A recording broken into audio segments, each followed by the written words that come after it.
psychedelics, I mean, first off, it's fascinating to see how the industry is growing. I think following a lot of the deregulation that happened around the marijuana industry, you're seeing a similar trend happen around a lot of these psychedelics. And so obviously you've shared already that this has been a tool that you've used to reconnect with your own creativity.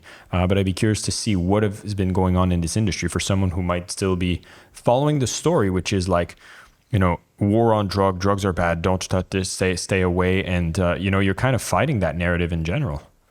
Yeah, I am. I am fighting that narrative in general. I always joke, like, the challenge that psychedelics having right now is if you tell someone you're into psychedelics, they picture you in, like, I mean, you live in Southeast Asia, the guy in the leather vest on the slack line, and you're like, oh, that's who does drugs, right? And ever since I was involved with a company that focused on psychedelic education, and it was the first time I did conscious psychedelics. I was about 30, now I'm 40, but I remember popping up from a ceremony of about three grams of mushrooms, eye mask on, live music. We sat up, and the first thing I said was, holy shit, I've been doing drugs wrong my entire life, and everybody needs to know about this. Like that was the first thing that came to my head. And ever since then, like really my mission has been to let people know the therapeutic options that are available to them outside of traditional medicine, right? So everything right now, and honestly, I put psychedelics and personal development in a very similar space.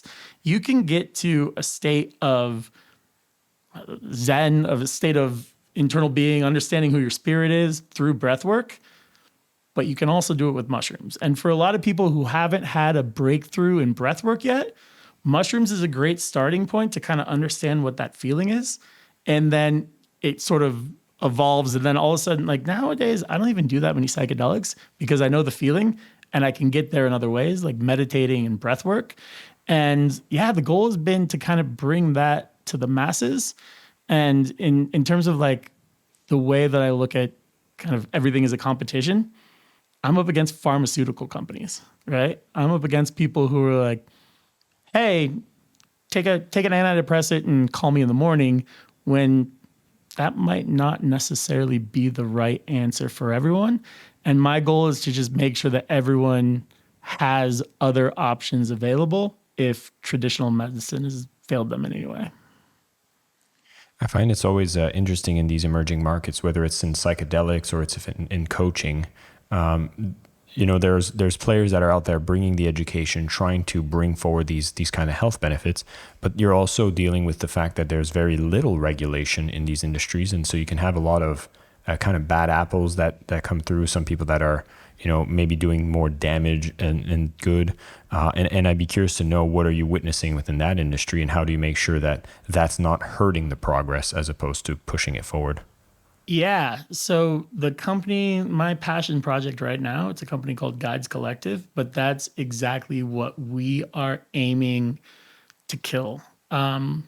Essentially, like we're in the third wave of psychedelics. So the first wave was a bunch of shamans in Peru and different places taking these medicines in a community and really having it bring them together, make a sense of oneness, and was just a really powerful tool.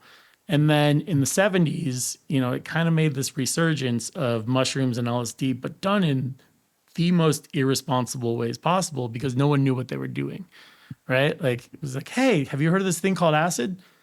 No? Okay, well, I'm going to squirt this in your mouth and let's see what happens, right? Or like, how many mushrooms should I take? It's like, I don't know, take this handful, right? And that was the second wave that really kind of set this psychedelic movement back. But now we're in this third wave. And this third wave is really, we have to get it right. We have to get it right or we go back again. But this is the responsible use of psychedelics. And what I'm trying to do is make sure that anyone who's interested in psychedelics, they can connect with a guide that's right for them. So are you familiar with BetterHelp? Yeah. Yeah, it's like this Okay. telehelp or chat-based therapeutic line where if you're looking for some mental health support, you can subscribe to this and have somebody to talk to. Yeah, exactly. So BetterHelp, what BetterHelp did for talk therapy was really open it to a brand new market.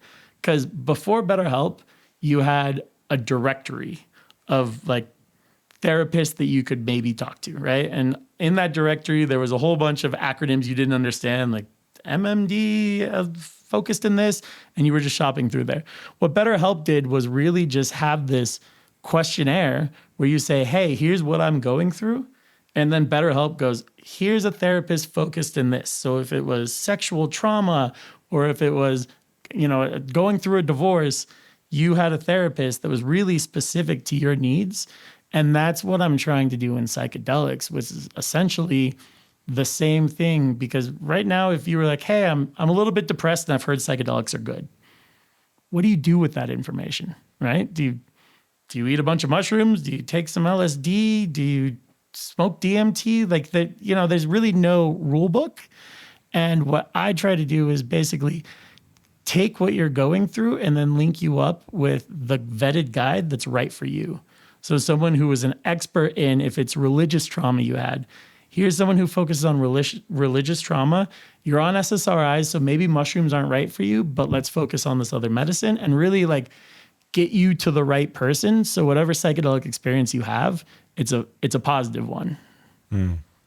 I'm like, even as you're having this conversation, I can't help but have a part of me that's thinking like, oh my God, are we allowed to be talking about this? Like, is this something that's still, because you're talking about illegal substances in most countries.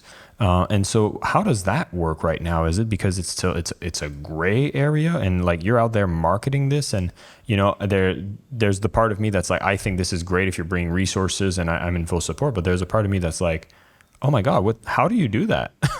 Yeah. Well, one is I worked with a lot of good lawyers at the very beginning, right? And psychedelics, it's a little bit ludicrous, the laws around it. Like, for example, for the last psychedelic company I was working for, we saw all of this search traffic towards mushrooms. And I was like, okay, people seem to want to access mushrooms. Let's make a mushroom grow kit. So mushrooms become illegal. You have spores you can buy. You have a box that you can buy that will grow those spores. Those two things are legal. What ends up growing becomes technically illegal, right? So there's all of these weird rules around psychedelics. Like, for example, the company that I own, it's completely legal because we don't supply medicine.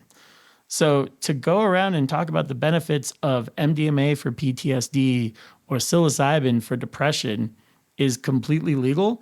Speaking to a guide about that is completely legal. But where it becomes the gray area is how you access the medicine.